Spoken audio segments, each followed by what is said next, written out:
पूज्य मालिक को प्रणाम। सभी भाइयों और बहनों को प्रणाम। रामचंद्र की संपूर्ण कृतियाँ भाग 1। सहज मार्ग के प्रकाश में राजयोग का दिव्य दर्शन। अध्याय 6। केंद्रीय क्षेत्र। मनस क्षेत्र को पार कर लेने के उपरांत केंद्रीय क्षेत्र आता है। इस क्षेत्र में सर्वोत्कृष्ट प्रकार की अधिचेतना उत्पन्न होती है। उलटफेर का सिद्धांत, जैसा कि सहज मार्ग के 10 नियमों की व्याख्या में बताया गया है, पुनः आ जाता है, जो हम हृदय की दाईं ओर पाते हैं, वहीं हमें इस क्षेत्र के भी दाईं ओर मिलता है। डी तुरीय अवस्था की अंतिम स्थिति है, जहाँ प्रत्येक स्थिति का लोप शून्य अनस्तित्व हो जाता है। यह अधिचेतना की अधिसूक्ष्मतम स्थिति है। इस प्रकार की अधिचेतना भगवतार के लिए सुरक्षित रहती है। चित्र संख्या 5।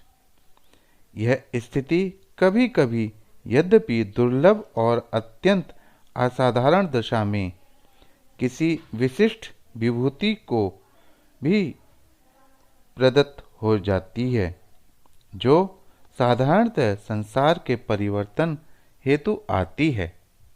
उसका स्थान भगवत अवतार के बाद ही आता है।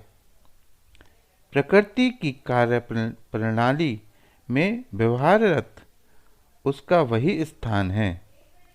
प्रकृति अब परिवर्तन चाहती है, यद्योपरांत नवीनीकरण, और इस निमित्त में तुम्हें आश्वस्त कर सकता हूँ कि एक विशिष्ट पुरुष पहले से जन्म ले चुका है और लगभग 2.5 वर्ष से कार्यरत है।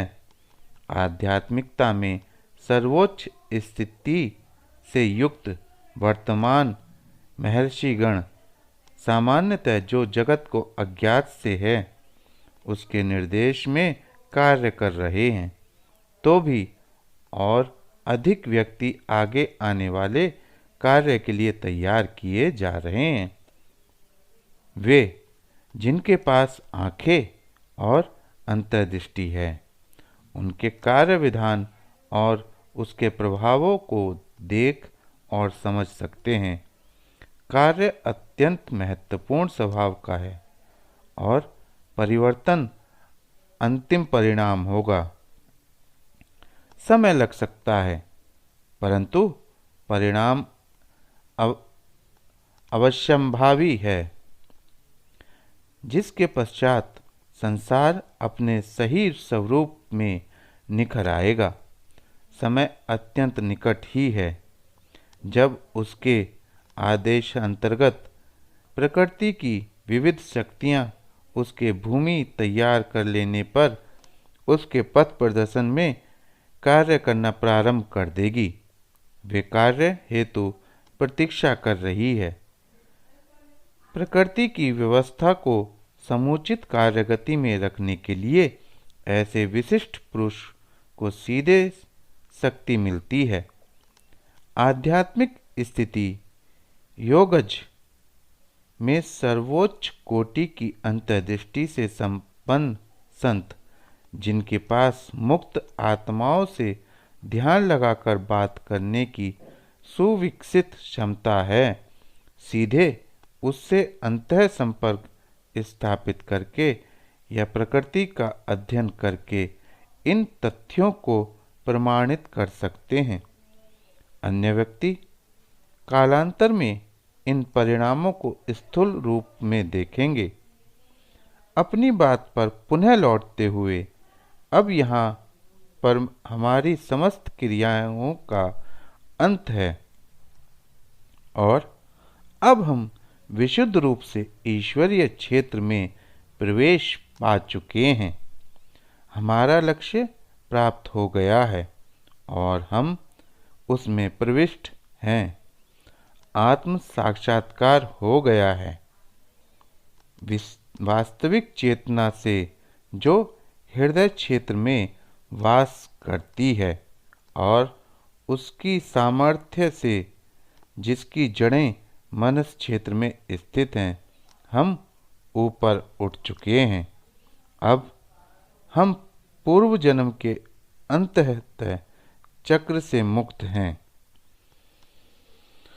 2.5 वर्ष के समय की गणना इस पुस्तक के लिखने की तिथि से की गई है और प्रथम प्रकाशन की तिथि 1950 से लगभग 6 वर्ष पहले। इस प्रकार लगभग 21वीं सन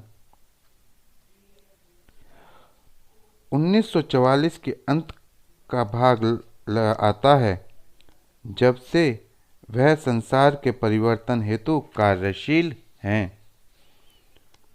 लोग इस स्थिति को सत्य की संज्ञा दे सकते हैं। जिस तक हम पहुँचे हैं वह वस्तुतः सत्य नहीं है। सत्य तो पीछे छूट गया है, उसमें हमारा वास बिल्कुल नहीं है। सत्य से ऐसी वस्तु का भाव आता है जो वहाँ नहीं है। सत्य वास्तव में अनस्तित्व के रूप में वर्णित दशा का छलहट है, तलछट है। और अधिक स्पष्ट करने के लिए मैं कहूँगा कि साधारणतः लोग उस सत्य की सराहना करते हैं जो चेतना के रूप में प्रकट होता है। चेतना हमारा लक्ष्य नहीं है। यह तो बालकों के लिए खेलने का खिलौना मात्र है। हम तो ऐसे स्थल पर पहुंचना है जहां चेतना अपना वास्तविक रूप धारण करती है, अर्थात जैसा कि इसे वस्तुतः होना चाहिए। हमें तो उस मूल काश्य की खोज करना है जिसमें वास्तव में औषधियाँ बनाई जाती हैं। हम उस अंतः शक्ति की खोज कर रहे हैं जो चेतना की सृष्टि करती है, और यदि वह भी अंतर्धान हो जाती है तब हम अपने को विशुद्ध और सरल वास्तविक सत्य के कूल पर पाते हैं। शब्दों में समुचित वर्णन के लिए यह दर्शन बहुत उच्च है। जब मैं कहता हूँ कि हमें अंतः शक्ति की खोज करना है, तो क्या तुम इसका आशय समझते हो? इसका उद्गम कहाँ है या यह कहाँ से आती है? एक सच्चे योगी की अंतिम मंजिल तम से आती है। यह 3 गुणों में से कोई भी नहीं, किंतु उस स्थिति की दशा की अभिव्यक्ति है, जैसा मेरी पुस्तक सहज मार्ग के 10 नियमों की व्याख्या में समझाया है। मुक्त आत्माएं अपने पद और स्थिति के अनुसार अभी अभी वर्णित उस वास्तविक वस्तु में भागीदार होती हैं।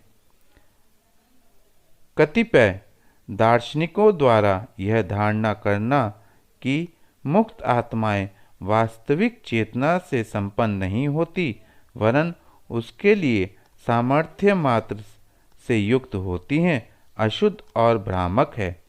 निसंदेह मुक्त आत्माएं अपनी शक्ति का इतना विकास कर लेती हैं कि चेतना और सामर्थ्य दोनों का उपयोग जिस प्रकार चाहें कर सकती हैं, परंतु वस्तुतः वे दोनों से परे हैं और केवल तभी मुक्ति की दशा आती है यदि तुमने अपने में सामर्थ्य विकसित कर लिया है।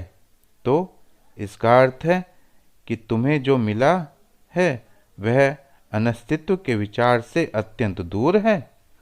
साधारणतः दार्शनिक दूसरों को अपनी विचारधारा पर खींच लाना चाहते हैं, परंतु मुझे लगता है कि यह ठीक ढंग नहीं है।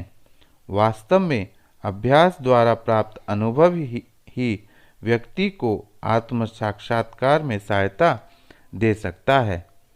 कोई अन्य ढंग अथवा उपाय, कोई पुस्तक या ग्रंथ इस संबंध में सार्थक नहीं हो सकता। तदुपरता या अनास्तित्व की अनुभूति को सत्य की अनुभूति कहना असलियत में कितना अधिक भटक जाने के समान होगा। सत्य की अपनी पृथक परिभाषा है, परंतु जहाँ हमें अंतोगत्वा पहुँचना है वह सभी वस्तुओं से परे है।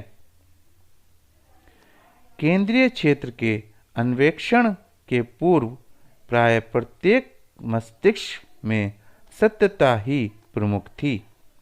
सत्यता सर्वत्र विद्यमान है। मानव विकास के प्रत्येक चरण पर आध्यात्मिक विज्ञान में लोग साधारणतः इस शब्द का प्रयोग वस्तुओं को असली बताने के लिए करते हैं। कोई भी वस्तु जो भौतिकता से परे हो उसे सत्यता कहा जा सकता है, अर्थात भौतिकता के अंत होने पर जो शेष रह जाता है उसी को सत्यता कहा जाता है। किंतु जहाँ ये दोनों चीज़ें समाप्त हो जाती हैं, तुम उसे क्या कहोगे? क्या तुम उसे सत्य कह सकते हो? नहीं, क्योंकि जब भौतिकता या स्थूलता समाप्त होती है तो वहाँ समुचित सक्रियता अथवा उत्तेजना अर्थात चैतन्यता आ जाती है। यदि तुम आगे बढ़ते ही जाओगे और इन दोनों को भी पार कर लोगे तो तुम एक ऐसी स्थिति पर पहुंच जाते हो जहां से ये चीज़ें आई हैं। जब तक तुम उनको पार नहीं कर लेते हो तुम सत्यता की परिसीमा के भीतर बने रहते हो। जब तुम इसे पार कर लेते हो तो वह चली जाती है और केवल अक्रियता अथवा अनस्तित्व शेष रह जाता है। लोग अहम के पीछे पड़े रहते हैं और उसी के शिकार बन जाते हैं। यह या तो स्थूल देह के रूप में या उसकी सूक्ष्मतम स्थिति में या उसके आगे की अवस्था में परिलक्षित होता है। ईश्वरन अनुभूति में यह एक रुकावट है। इसका प्रारंभ हृदय क्षेत्र से होता है और इस क्षेत्र के पार हो जाने के उपरांत अपने ठोस रूप का घनत्व खो बैठता है। दूसरे शब्दों में, हृदय क्षेत्र पार कर लेने के पश्चात और ईश्वर के मनस क्षेत्र में प्रवेश कर लेने पर आत्मपरकता का भाव उसको छोड़ देता है और मेरापन, शरीर को अपना कहने का भाव उससे विदा ले लेता है। इस क्षेत्र में अहम की यह एक सूक्ष्म दशा है, बल्कि यह शुद्ध रूप है, परंतु दोषी होता है जब यह मनस क्षेत्र में पहुंचता है जहां इसका वास है तो इसका बल बढ़ जाता है, क्योंकि तुम इसके साथ जाते हो और स्फुरण के रूप में प्रकट होने वाली गति से शक्ति प्राप्त करते हो। अब यदि तुम्हारा लक्ष्य वही है जो इसे सचमुच होना चाहिए और इसे प्राप्त करने का लक्ष्य भी दृढ़ और पूर्ण है, तो तुम केंद्रीय क्षेत्र से शक्ति खींचने लगते हो जो इसे अहम को आगे की पहुंच के लिए नव रूप प्रदान कर देता है। जब तुम आगे की ओर अर्थात केंद्रीय क्षेत्र में बढ़ते हो तो सारूप्यता की शक्ल में प्रकट होता है। शरीर त्यागने तक यह उस क्षेत्र में सक्रिय रहता है। विचार वहाँ नहीं है। तुम एक प्रकार से नितांत नग्न हो। अतएव अहम भी नग्न रूप में प्रकट होता है, जो अंतः तो गत्वा उन्मुक्त आत्माओं की सारूप्यता धारण कर लेता है। तुम इसे लगभग निर्जीव कह सकते हो। विभिन्न कार्य क्षेत्रों में अहम की स्थितियों के विषय में पाठकगण निर्णय कर सकें। इस हेतु यदि मैं इस विषय की कुछ और विवेचना करूं तो असंगत न होगा। अहम का विचार देह से प्रारंभ होता है। इस प्रभाव के अंतर्गत जब तुम कुछ भी करते हो तो इस विचार से कि तुम शरीर से इसे कर रहे हो, तुम चीज़ों की स्थूलता अनुभव करते हो। यह अहम का निम्नतम या सबसे अप्रकृष्ट रूप है। इस स्थिति में व्यक्ति की नज़र अपने शरीर पर लगी रहती है। वह देखता और अनुभव करता है कि शरीर ही करता है और इससे परे नहीं जाता। भौतिक देह के अतिरिक्त उसे किसी अन्य वस्तु का कोई ख्याल नहीं होता। संसार के जनसाधारण की यही दशा है। जब तुम आगे बढ़ जाते हो तो तुम अनुभव करते हो कि तुम्हारा शरीर से भिन्न कोई और वस्तु इन बातों का करता है। अहम भाव की यह द्वितीय स्थिति अवस्था है। यहाँ व्यक्ति की दृष्टि स्थूल शरीर से हटकर किसी अभ्यांतरिक अथवा सूक्ष्मतर वस्तु की ओर पहुँच जाती है। भिन्न लोग अपने विचारों और विश्वासों के अनुकूल विभिन्न रूप से अनुभव करते हैं। कुछ लोगों को आत्मा समस्त कर्मों को करते हुए लगती है और शरीर कर्ता के हाथों में केवल एक मशीन या उपकरण की तरह काम करता है। यह करता ही है जो वस्तुतः कर्मरत है, उपकरण केवल उसकी सहायता के लिए। उसी प्रकार असली माध्यम जो कर्मरत है वह आत्मा है और शरीर नहीं।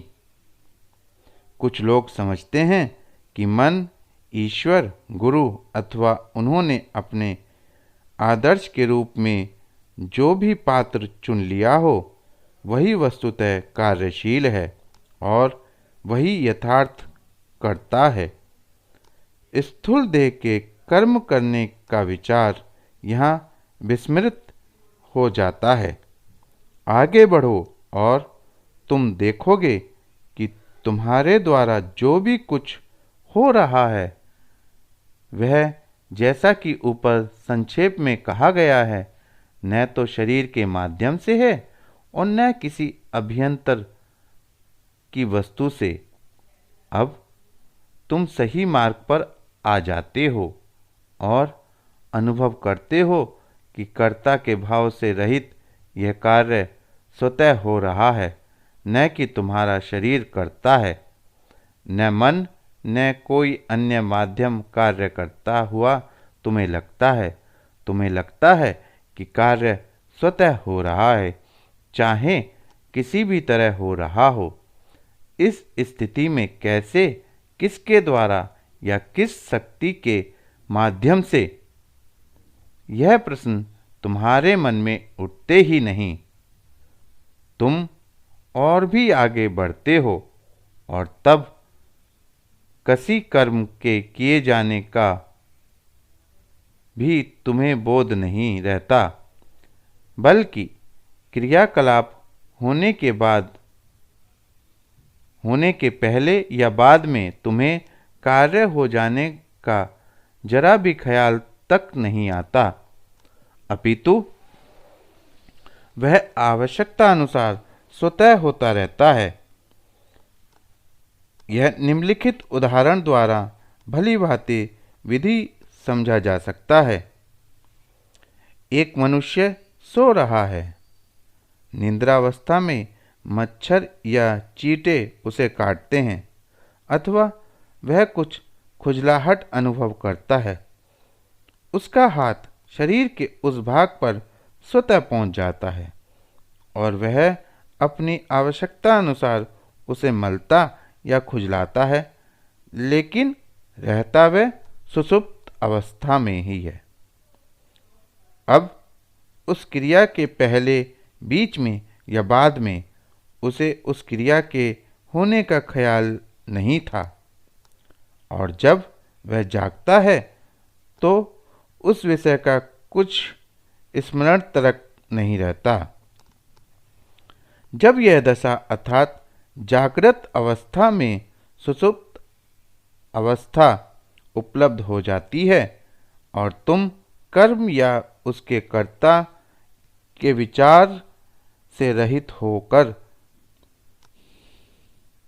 परिस्थितियों के अनुसार सब करते हुए इस दशा में चलते रहते हो, तब जो कर्म तुम करते हो तुम्हारे ऊपर कोई छाप नहीं छोड़ते और थोड़ा आगे बढ़ने पर वह सारूप्यता में बदल जाता है।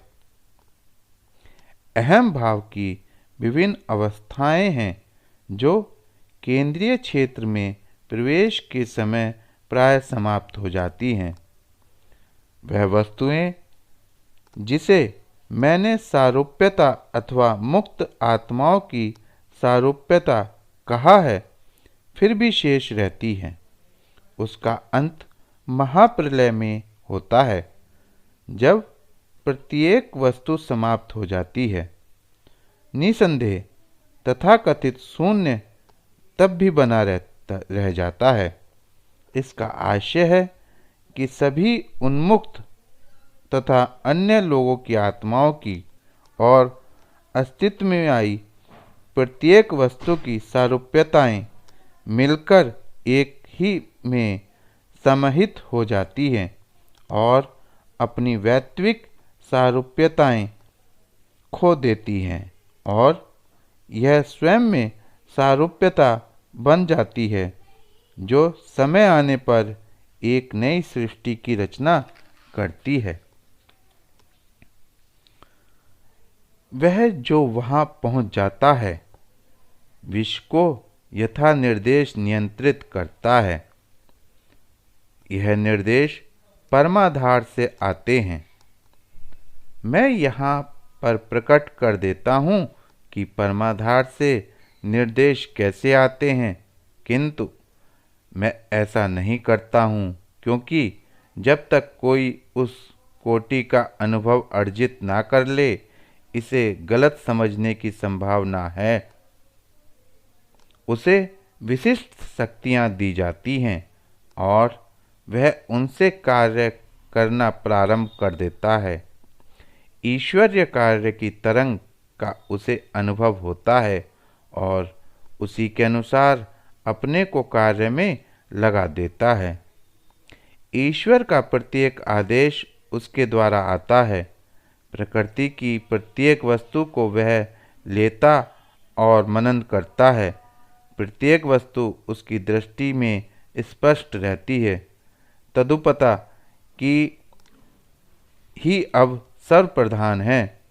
वह भीतर बाहर सर्वत्र एक सा ही अनुभव करता है। रूपों की स्थूलता में जैसा कि वे हैं, वह पत्थर, मनुष्य अथवा वृक्ष का निर्णय नहीं कर सकता। सीमा बंधन यहाँ समाप्त हो जाते हैं। यही अंतिम ध्येय है और जीवन की समस्याओं पूर्णतः हल हो जाती हैं। कोई पूजा या ध्यान यहाँ पर आवश्यक नहीं रह जाता। प्रकृति की नाना शक्तियाँ उसके वश में हैं और वह उनसे काम लेता है। वे उसकी आज्ञा का पालन करती हैं। एक समय में एक और अकेली एक ही ऐसी विभूति पूरे विश्व में होगी। जब महाप्रलय का समय आता है तो सृष्टि के विघटन हेतु उस समय में विद्यमान ऐसी विभूति इस कार्य के लिए विशेष रूप से नियुक्त विमुक्त आत्मा के सहयोग से कार्यशील होगी। उपयुक्त मुक्त आत्मा दूसरों की अपेक्षा केंद्र के अधिक समीप होगी। मुक्त आत्माओं का अवतरण स्थान चित्र संख्या 6 में दर्शाया गया है। वे केंद्र के निकट अपार असीम विस्तार अनंत में तैरते ही तैरते रहते हैं। मुक्त आत्माएं अपनी सारूप्यता पूर्णता तभी त्यागेंगी जब महाप्रलय विघटन की स्थिति ऊपर कहे अनुसार आता है। वह स्थान जो सी चिन्हित बिंदु केंद्र के चारों ओर दिखाया गया है मुक्त आत्मा के अवतरण और तैरने का स्थान है। यह इतना विशाल विस्तार है कि जगत की उत्पत्ति के समय का प्रथम ऋषि अब भी तैर रहा है और अभी तक इस महासागर के मध्य बिंदु तक पहुंच सकने में समर्थ नहीं हो पाया है। जिन्हें प्रथम कोटि की दिव्य दृष्टि प्राप्त है अथवा दूसरे शब्दों में केंद्रीय क्षेत्र में प्रवेश करने पर जो कुछ उन्हें प्राप्त होना चाहिए उसे जो केंद्रीय क्षेत्र में प्राप्त कर चुके हैं वे मेरे उपयुक्त वक्तव्य की सत्यता प्रमाणित कर सकते हैं। चित्र संख्या 6। इस क्षेत्र में जिस स्थिति का बयान मैंने अनास्तित्व कहकर किया है किसी शक्ति रहित वस्तु का भाव व्यक्त करता है। केंद्र की स्वतः अपने भीतर कोई क्रिया नहीं होती, यद्यपि उसके समीप आसपास निसंदेह अदृश्य गतियां हैं। यह कुछ गतिहीन और मूक वस्तुओं का विचार देता है। यदि मैं इसको उसका उद्घटित करता हूँ तो लोग भ्रम में पड़ जाएंगे। अपने में यह अनंत है और यदि कोई आगे पग बढ़ाता है तो वह विस्मय और कौतूहल के समुद्र में डूब जाएगा। इसका संबंध पूर्णतः उच्च कोटि के अनुभव से है। अभिव्यक्ति और कल्पना सर्वथा असफल हो जाती है। मुझे अपार हर्ष होगा यदि कोई उच्चतर उपलब्धियों के उपरांत मुझे इस विनम्र सेवा का अवसर प्रदान करता है। अब साधारणतः ईश्वर को सर्वशक्ति संपन्न कहा जाता है। हम उसे सर्वशक्तिमान कहते हैं क्योंकि हमारे भीतर कोई शक्ति है जिसे हम महत्व शक्ति का अंश समझते हैं। जो शक्ति हम अपने में देखते हैं वह उस बृहत् क्रिया का परिणाम है जो शक्ति में विकसित हो जाती है। यदि तुम बिजली के डायनमो का उदाहरण लो तो तुम इसे भली भांति समझ सकते हो। यह एक यंत्र है जो एक विशेष ढंग से चुंबकों से बना है और इस डायनमो में स्वतः कोई शक्ति नहीं है, किंतु जब यह घूमता है तो यह एक प्रकार का विद्युत क्षेत्र प्राप्त कर देता है और उस क्षेत्र में विद्युत बाहर को जाने लगती है। इस क्षेत्र में विशेष स्थानों पर जो टर्मिनल निकासी के सिरे लगे हैं वे शक्ति को ग्रहण करते हैं और इन सिरों से विद्युत धारा प्रवाहित होने लगती है। यद्यपि डायनमो के चुंबक इन सिरों से संबंधित नहीं हैं और न ही वे उन्हें स्पर्श करते हैं।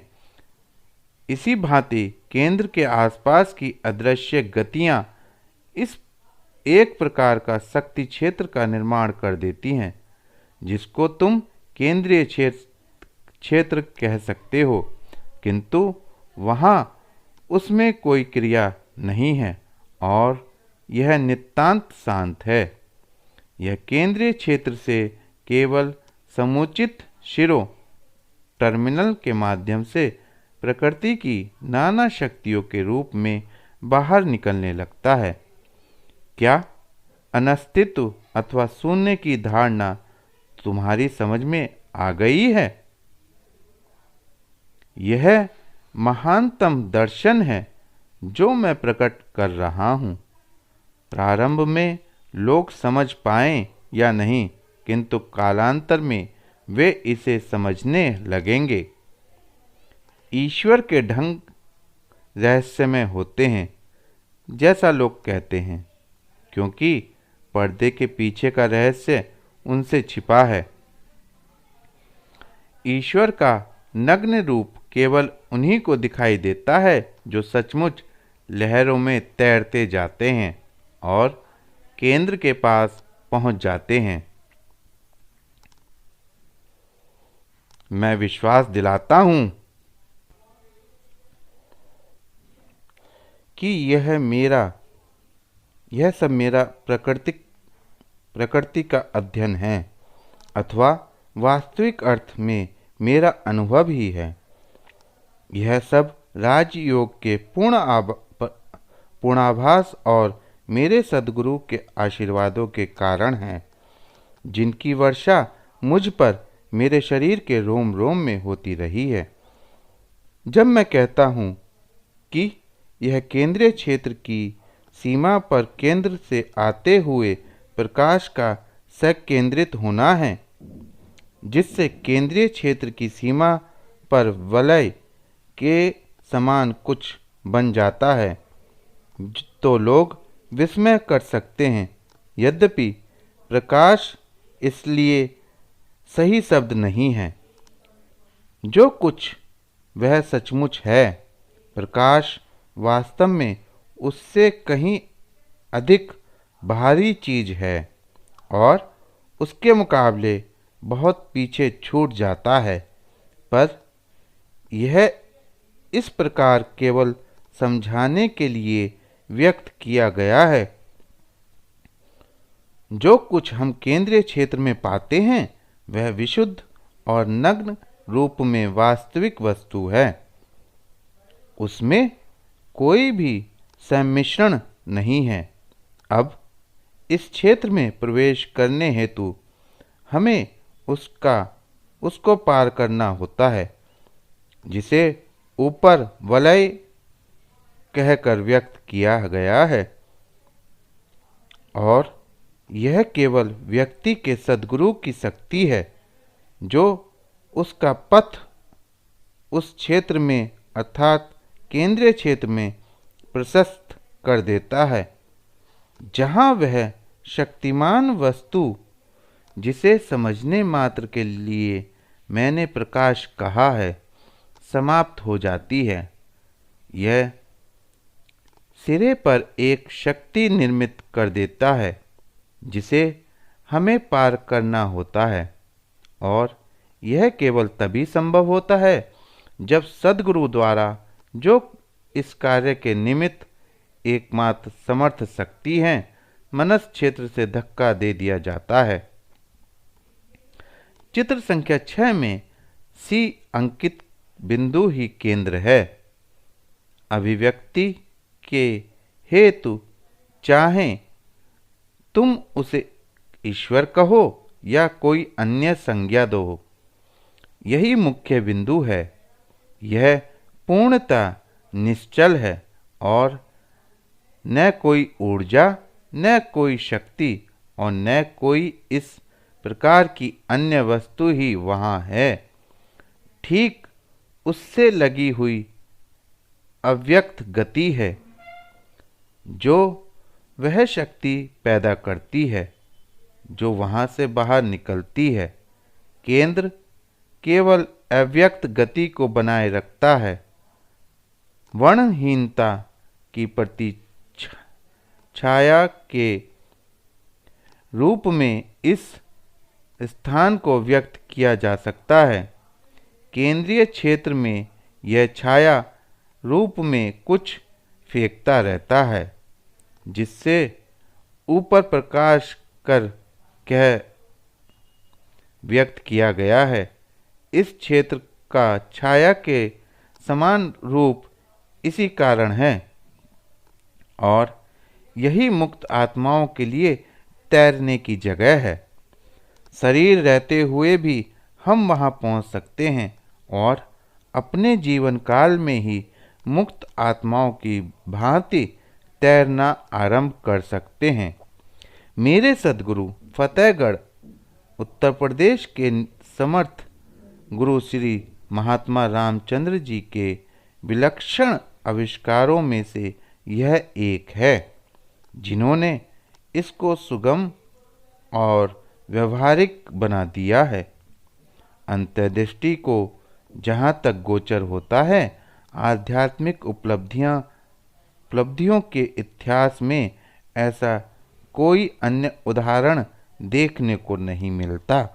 यदि हम यह स्थिति विकसित कर लें तो अपना शरीर त्यागने के पूर्व ही हम अपने को वहाँ स्थापित कर सकते हैं और शरीर त्यागने के पश्चात भी तैरना जारी रहता है। ऐसा कहें कि अब हम नितांत अनस्तित्व में तैर रहे हैं। अव्यक्त गतियों ने शक्ति उत्पन्न की ओर जो बाहर निकली है और उसने कुछ रचना की है जिसको समझने के लिए निमित्त अंडे देती मछली के अंडों की भांति व्यक्त किया जा सकता है। अव्यक्त गतियों द्वारा रचित ये अंड समान वस्तु शक्ति और ऊर्जा से परिपूर्ण सांद्रित सार है। अब केंद्र अव्यक्त गति और तथाकथित अंड समान वस्तुएं ये तीनों एक दूसरे के इतने पास पास हैं कि उनका पृथक पृथक भेद कर पाना अत्यंत कठिन है और सभी एक ही लगती हैं या एक ही संबंधित प्रतीत होती हैं। इस स्थान का वर्ण घूसर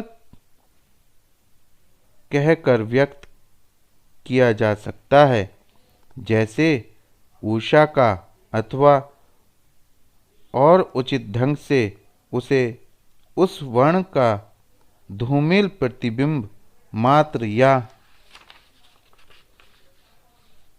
उस वर्ण का भाव अथवा सार कहा जा सकता है जिसका उषा स्थूल रूप है। अब अपनी बात पर पुनः आते हैं। एक कोशिका अर्थात उपयुक्त अंडे समान वस्तु एक जगत का स्वामी है जो विश्व के उस भाग को जीवन देता है और उसका नियंत्रण करता है। विश्व में उतने जगत हैं जितनी कि केंद्र के चारों ओर कोशिकाएं अंडे समान वस्तुओं की संख्या है। योगी यदि इन कोशिकाओं में अंतर्विष्ट शक्ति का उपयोग करे, संचित ऊर्जा का विखंडन करके तो लोग अणुबम को भूल जाएंगे। अर्जुन इस ऊर्जा को खंड खंड करने की क्षमता रखते थे और वह किसी भी समय पर विध्वंस हेतु इसका उपयोग भी कर सकते थे। उस समय युद्ध के प्रचलित नियमों के अनुसार कोई भी ऐसे अस्त्र का प्रयोग नहीं कर सकता था जिसका प्रतिरोध नहीं होता था। अतएव अर्जुन ने इसका प्रयोग नहीं किया। यह भीष्म पितामह द्वारा दुर्योधन को उस समय प्रकट किया गया था जब दुर्योधन ने उनसे कुरुक्षेत्र के मैदान में होने वाले युद्ध के संबंध में परामर्श किया था। अतः आधुनिक समय में अणुशक्ति का विघटन नितांत नई वस्तु नहीं है, जो अभी तक जगत की को बिल्कुल अज्ञात रही हो। एक दूसरा इससे अधिक प्राचीन दृष्टांत भी है जो मुझे प्रकट हो गया है। रामायण काल में हनुमान जी ने अपनी इच्छा शक्ति द्वारा एक अमोघ शक्ति अथवा श्रीलंका के आसपास समुद्र जल में प्राप्त ऊर्जा का उपयोग रावण के दुर्ग और नगर को दहन करने के निमित्त किया था। अब वह अब भी वहाँ है या नहीं, आधुनिक विज्ञान उसका अनुसंधान करे। यह जो वे अपनी इच्छा शक्ति से कर सकते थे, उसके लिए पाश्चात्य लोगों को यंत्रों की आवश्यकता पड़ती है। लोग आपत्ति कर सकते हैं कि केंद्र के आसपास की शक्ति जो अब अंड समान वस्तुओं में प्रकट हो रही है, दर्शाती है कि ये वस्तुएं केंद्र के अंग और अवयव हैं, और इस प्रकार केंद्र स्वयमेव एक नीड बन गया है। परंतु उन्होंने स्मरण रखना चाहिए कि इनका इस प्रकार का वर्णन केवल अभिव्यक्ति और अवबोध के लिए ठोस रूप में एक दृष्टांत द्वारा किया गया है।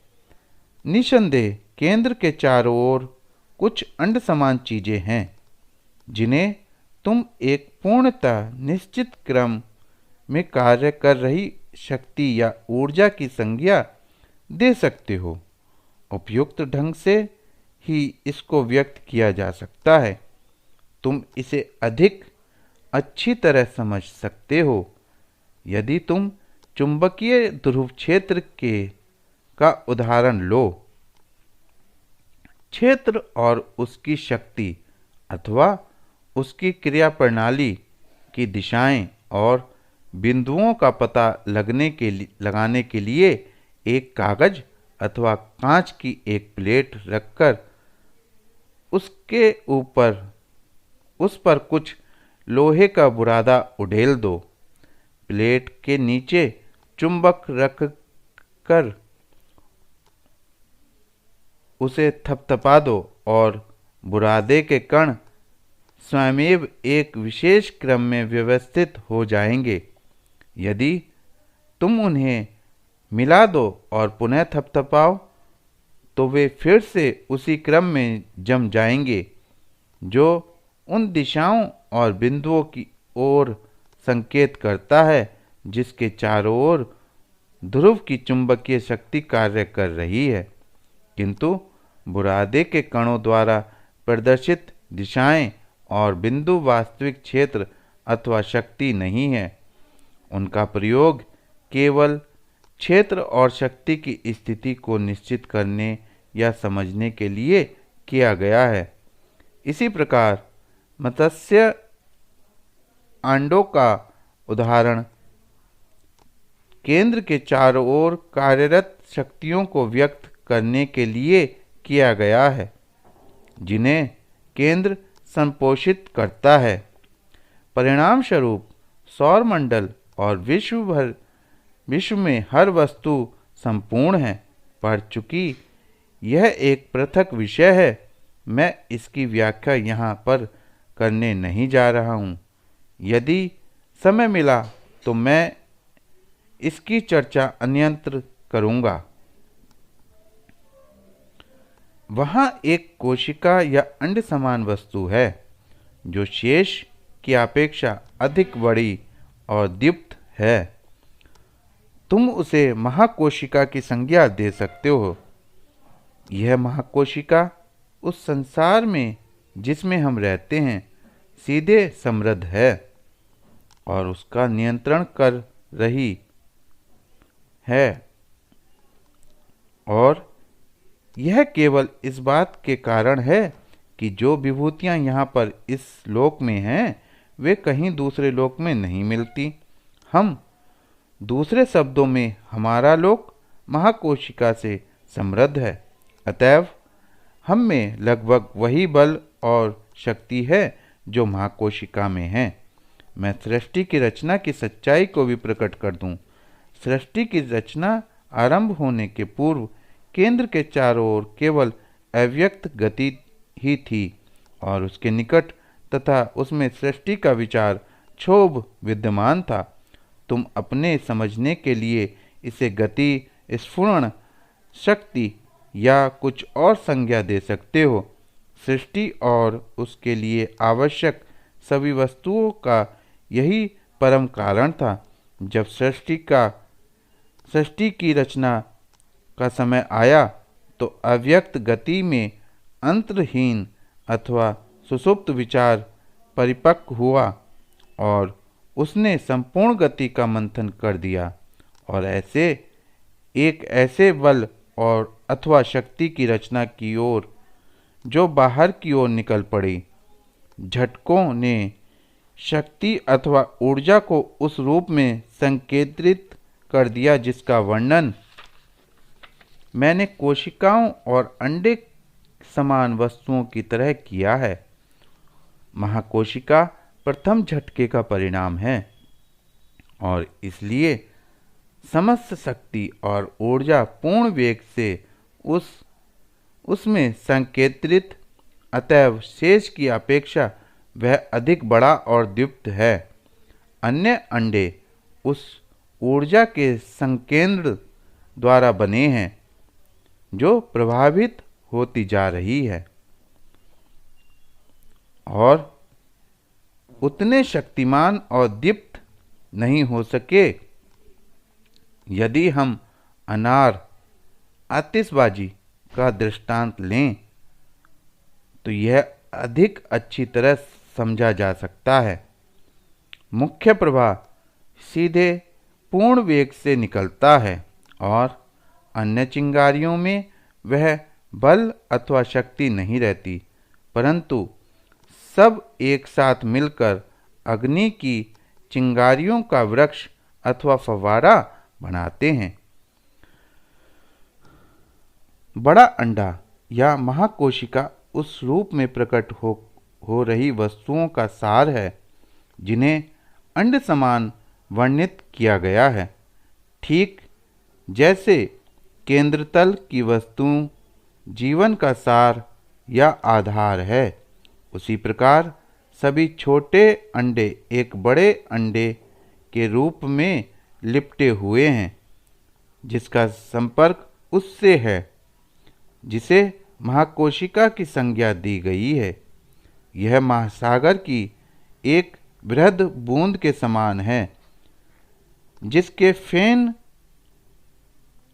यत्र तत्र तैर रहे हैं। दूसरे शब्दों में इस महाबूंद से समृद्ध लोकों के लिए यह बिजली घर है।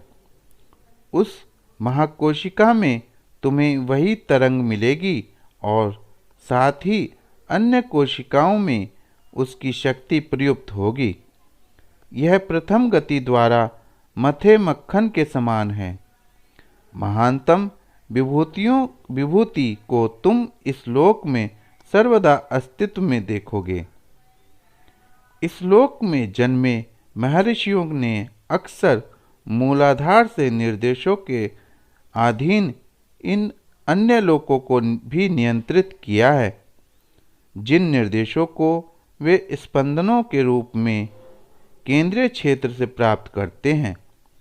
तुम्हें सच बताते हैं कि जो विभूति परिवर्तन के निमित्त अवतरित हुई है वह पूरे विश्व में एकमेव व्यक्ति है।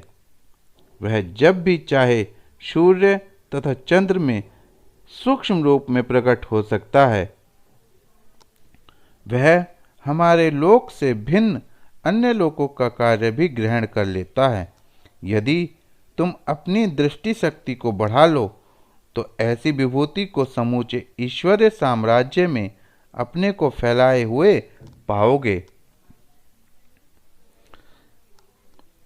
यद्यपि उसका स्थूल शरीर केवल एक ही स्थान पर होगा।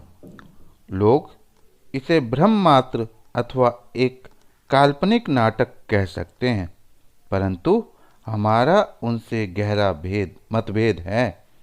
वास्तविक अर्थों में वह प्रकृति की भूमिका को ही निभा रहा है। सामान्यतः यह विश्वास किया जाता है कि ईश्वर ने मनुष्य को अपने ही रूप में बनाया है। संसार के सभी धर्म, दर्शन और विज्ञान इस बात पर एक मत हैं। इसका यह मतलब नहीं कि ईश्वर का स्थूल रूप मनुष्य जैसा है, जिसके हाथ, पैर और अन्य अंगों सहित हाड़, मांस, चर्म आदि से बना मानव शरीर है। असल में इसका अर्थ है कि मानव के पास वे सभी शक्तियां, बल और ऊर्जा है, या वह उनसे रचित है जो उसी क्रम में प्रकृति में विद्यमान है। एक कवि ने कहा है, यह जो सूरत है तेरी सूरते जाना है यही। यह जो सूरत है तेरी, यह जो सूरत है तेरी, सूरत ए जाना है यही। यही नक्शा है, यही रंग है, समान है यही। तेरी सूरत वही है जैसे कि प्रेयसी की है। इसका रूप, रंग और प्रत्येक वस्तु ठीक उसी के समान है। अब मानव शरीर में मैं इन चीज़ों का स्थान बताऊं? जैसा मैंने समझाया है, केंद्र का स्थान मानव कपाल के पिछले भाग में है, जिसे अनुकपाल उत्सेद कहा जाता है, जैसा कि चित्र संख्या 5 में दिखाया गया है। एकमेव सत्य से उसका संबंध है। यह जीवन का तत्व है और शरीर के रखरखाव के लिए समस्त आवश्यक शक्तियों से संपन्न है। एक बाल की चौड़ाई से भी कम यह मज्जमय पदार्थ है और वर्ण उसी तरह घूसर है जैसा कि उषा का होता है, अथवा जैसा पहले स्पष्ट किया गया है, केवल उसकी धूमिल प्रतिछाया के समान है। केंद्र के सानिध्य में ऊपर वर्णित कोशिकाएं, अंडे समान वस्तुएं वस्तुतः इस बिंदु के निकट भी भौतिक रूप से पाई जाती हैं। उनका संबंध केंद्र के निकट की महाकोशिका से रहता है। मुझे वह है कि मैं इस विचार को भली प्रकार समझा पाने में असमर्थ नहीं हो पाया क्योंकि इसको केवल अनुभूति में उतारा अथवा अनुभव किया जा सकता है और शब्दों में व्यक्त नहीं किया जा सकता। इसको व्यक्त करने के लिए जहाँ तक संभव है मैंने काफ़ी कह दिया है। अनुभव अथवा प्रकृति के अध्ययन के सहारे यह सब मेरी खोज है। यह मेरे सद्गुरु द्वारा मुझे तैयार करने के कारण हुआ है और जिन्होंने अपनी अनुकंपा से मुझे यह अंतदर्शन वरदान में दिया। अब चूंकि हमने मूल विषय को लगभग समाप्त कर लिया है, यह मानव शरीर के एक अन्य बिंदु को लेते हैं जो केंद्र क्षेत्र के नीचे है। यह केंद्र का अपरिकृष्ट रूप प्रतिक्रियात्मक वस्तु है। मैं इसको संहारक नेत्र का नाम दूंगा। यदि इसे खोल दिया जाए तो इसके प्रभाव से तबाही हो सकती है। जगत का क्षय अथवा पूर्ण विनाश तक हो सकता है। मैं इसके सही स्थान का पता प्रकट नहीं करूंगा, क्योंकि इसका मूल विषय से कोई संबंध नहीं और न इसे प्रकट करने की मुझे अनुज्ञा ही है। इस संबंध में मैंने पूर्ण रूपेण, यद्यपि संक्षेप्ततः, प्रत्येक संभव वस्तु की व्याख्या कर दी है। इस श्रृंखला को पूर्ण करने के निमित्त इस बात की भी कुछ और विवेचना करूंगा। महाभारत के समय रण क्षेत्र में जितना विनाश आवश्यक था, उसके लिए भगवान श्री कृष्ण ने इसी संहारक नेत्र को 18 दिनों तक खोले रखा।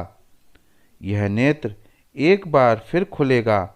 भगवान कृष्ण परिवर्तन के निमित्त आए थे। उस समय के विद्यमान तत्वों के कारण उन्हें वातावरण को विषाक्त होते हुए देखा। अंतोगत्वा उन्होंने महाभारत की योजना का विचार बना लिया था। इस घटना के सचमुच घटित होने के 24 वर्ष पूर्व से ही अपनी संकल्प शक्ति द्वारा उन तत्वों को नष्ट करना प्रारंभ कर दिया था। जब महाभारत का समय आया, रण बांकुरे रण क्षेत्र में आ डटे, तभी उन्होंने अपना संहारक नेत्र तत्स्थान खोल दिया। ये चिन्ह अब पुनः क्षितिज पर दिखाई देने लगे हैं। हाँ, उतने स्थूल नहीं जितने कि वे तब थे। अंधकार प्रबल हो रहा है। विषाक्त तत्व ब्रह्मांड में प्रविष्ट हो चुके हैं। संसार परिवर्तन चाह रहा है, जिसके लिए कार्य स्वतः प्रकृति द्वारा किसी को सौंप दिया गया है। राजयोग की प्रभावो उत्पादकता को मैंने प्रकट कर दिया है। यह एक मात्र वस्तु है जो भाग्य का ताना बाना बुन सकती है। यह अपने में पूर्ण है। अभ्यास और अनुभव ही इसे प्रकट कर सकते हैं। मैं नहीं कहता कि तुम आंखें मूंद कर मेरा विश्वास करो, परंतु मैं तुमसे इसका सत्य निष्ठा से मन लगाकर अभ्यास करने और देखने का निवेदन करूंगा कि बातें तुम्हारे ज्ञान में आती जा रही हैं या नहीं। राजयोग के अभ्यास के निमित्त अन्य विधियों भी हैं, किंतु मैं विश्वास दिलाता हूँ कि यह विधि जैसी इस पुस्तक में दी गई है अत्यंत उपयुक्त है। पाठकों को मेरा